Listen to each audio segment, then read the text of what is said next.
mag-i-scroll ka or ipagpe-pray kita. Wag mo muna scroll kung gusto mo ipag-pray kita. Right, let's pray.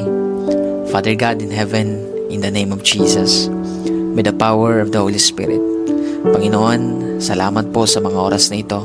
Nabuhay pa rin kami kasama po na aking kapatid na nasa kabilang screen. Lord, hindi po aksidente na pinili niya na manalangin, Panginoon, kasama ko, Lord God, sa mga sandaling ito. Hindi siya nag-scroll, Panginoon.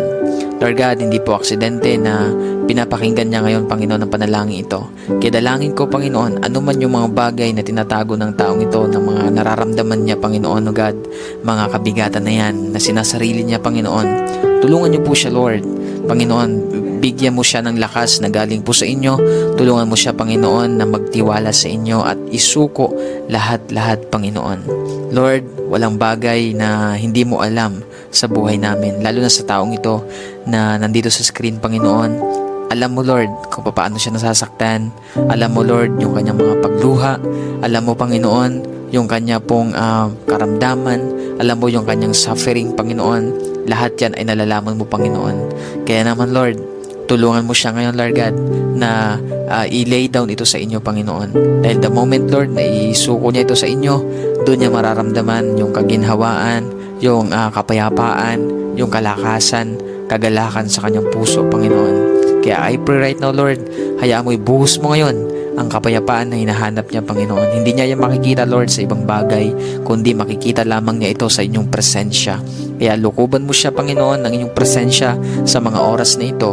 Dalangin ko po, Lord, na maramdaman niya ang pagyakap mo na napakahigpit, Panginoon.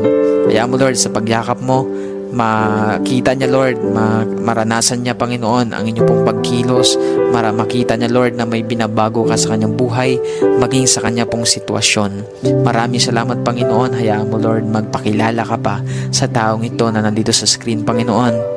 Alam ko po, Lord, na lahat ng nangyayari sa kanyang buhay ay mayroon kang purpose, Panginoon. Lahat yan, pagkatapos niyan, Lord, mayroon kang itinuturo sa kanya, mayroon kang mga bagay na nais ipaunawa sa taong ito, Panginoon. Kaya dalangin ko, Lord, na makita niya yun, Lord, yung purpose mo. Hindi niya isipin, hindi niya tingnan, Lord, na yan ay pabigat sa kanya, Lord, parusa sa kanya, kundi, Lord, mayroon kang bagay na gustong ipakita sa kanya.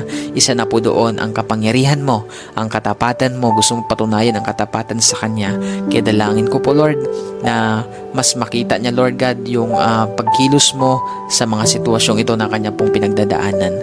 Maraming salamat, Lord. Pinagkakatiwala ko po siya sa inyo. In Jesus' name, Amen and Amen. So ayan, kapatid, ipagkatiwala mo yan sa Panginoon lahat. May purpose si Lord kung bakit ka nandyan.